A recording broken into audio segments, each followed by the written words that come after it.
Ladies and gentlemen, distinguished guests and dignitaries, fellow members of the pharmaceutical fraternity, and most importantly, all the gurus sitting in the front, I'm truly humbled, privileged, and honored to stand in front of you and welcome you to the 58th annual day. For some of us who've been in the industry for some time now, I really went down memory lane. I'm sure, Anil, you will remember. I'm sure this table will remember. We used to have the annual day always happening at the ballroom at the Taj. And we had leaders who had institutionalized what it takes to really move the needle in the pharmaceutical industry. 2025 is a very interesting year. I keep saying it's one of the most fast-paced years. We say that every year. We almost, 1/3 of the year is behind us now. But 2025 is a special year for a couple of reasons, and the foremost of that is, as many of you may be aware, December 1965 was the time, the month, when OPPI was founded. So we're actually celebrating our Diamond Jubilee year this year. I think we can applaud.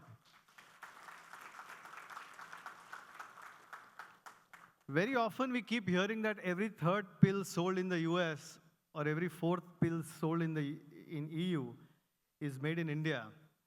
And I think we take remarkable pride and privilege in the fact that all the innovation that happened in this 60-year journey at OPPI was largely because of what we did on the supply chain side.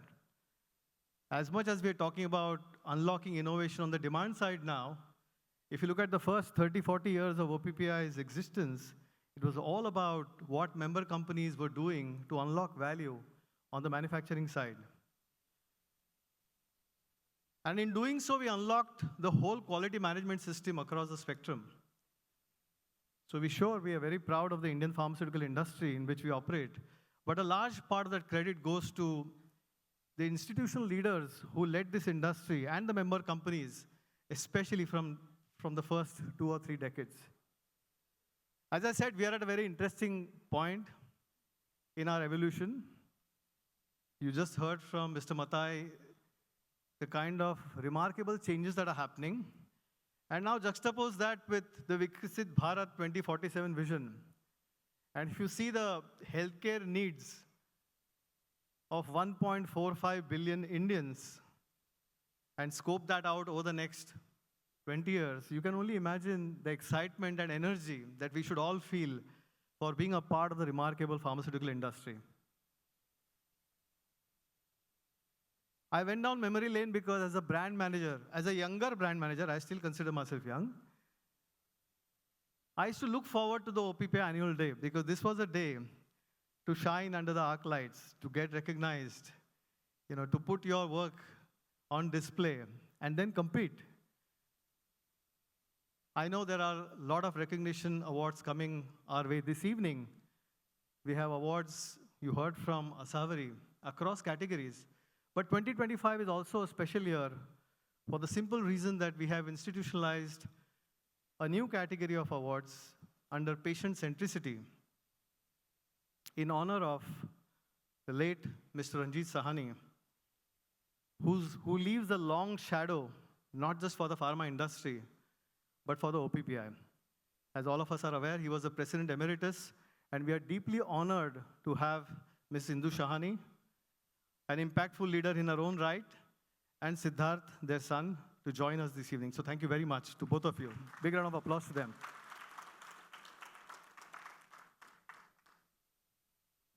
Our industry is all about making impactful difference in patients' lives on a daily basis. When someone asks me why I still remain in the pharma industry after 30 plus years, the answer is simple, because every morning you wake up with a renewed sense of hope, with a renewed sense of energy, that you're going to make a difference in somebody's life on a daily basis. And it is this purpose that unites all of us. I think all member companies that have this common glue that binds all of us together is this sense of purpose of the impact that we make. As we said, 2025 was also a unique year because we're also seeing incredible opportunities for us to accelerate our innovative pipelines in this country. As we speak, we just finished a day-long proceeding with working groups presenting to us. You heard from Mr. Matai. He gave you an update. But the real work starts from here, because as much as we are known as the pharmacy of the world, the transition to becoming a pharmaceutical powerhouse to the world depends on our shoulders. As my ex-boss Vaidesh used to say, he still says it, I think he's on his way now. He always says that when you work for a global corporation like each one of the companies that we represent, you need to have the ability to have a dual citizenship. One that serves the healthcare needs of this nation, which we are serving, and of course, gaining the alignment of our global corporations that we serve. And I think that's the intent with which we will celebrate this evening. I know there are many awards coming our way, but to set the tone, to help us navigate this incredibly complex landscape and make things simple, we are honored to have as a keynote speaker, our guest of honor, Mr. CVL Srinivas, the India head of WPP. Asavidi, are we going to have the chairs here now or? Okay.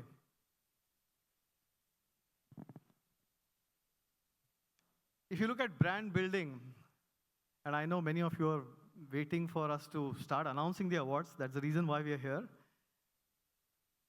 But brand building the fundamentals remain the same.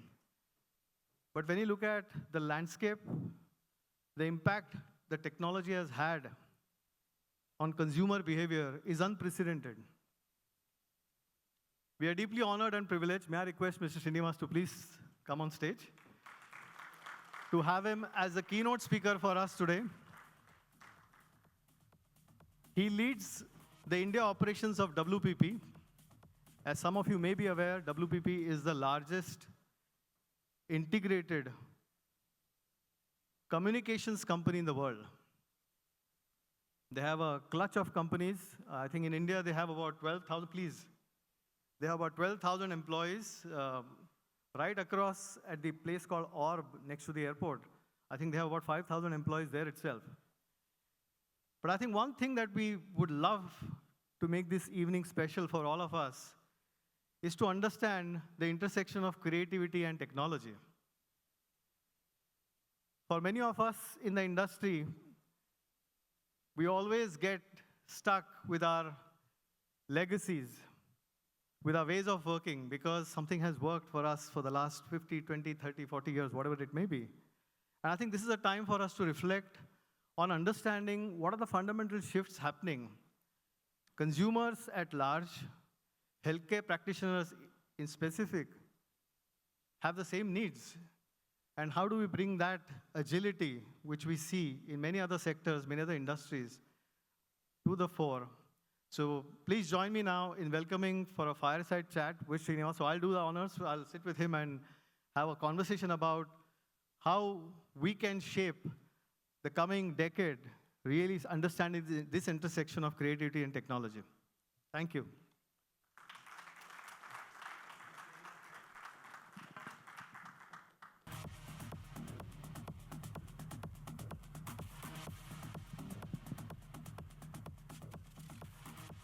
First and foremost, Srinivas, thank you very much for taking time out. I know he's based in Gurgaon.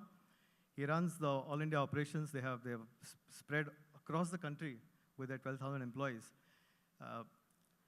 I'm very curious to see the impact. I know most of us know you as a titan in the advertising stroke, media stroke, marketing field. You made some interesting decisions in your life, including setting up the first media buying specialized unit with HLL way back 30 years ago. Just walk us through, and you are an alumnus of XLRI. Like many of us who stayed loyal to the healthcare stroke pharmaceutical industry, tell us what's so exciting about the area in which you are. Sure, thank you. Firstly, thank you for having me here. I'm really honored to be part of your annual day. And congratulations on your 60th year and all the fabulous work you've been doing. Bharat ke liye, you're doing amazing work. So thank you. Thanks for having me. Yeah, I mean, I've been in the ad industry for over 30 years. Probably not employable anywhere else, which is why I kind of stuck here.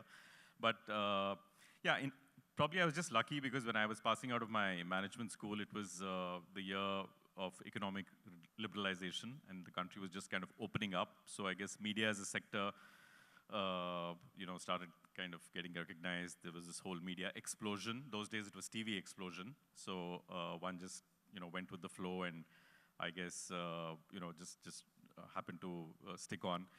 I think a couple of turning points. One was the largest advertiser in India, Hindustan Lever, in the year 1995, decided to, for the first time, this wasn't done in India before, decided to hand over all of their media planning and buying to one company.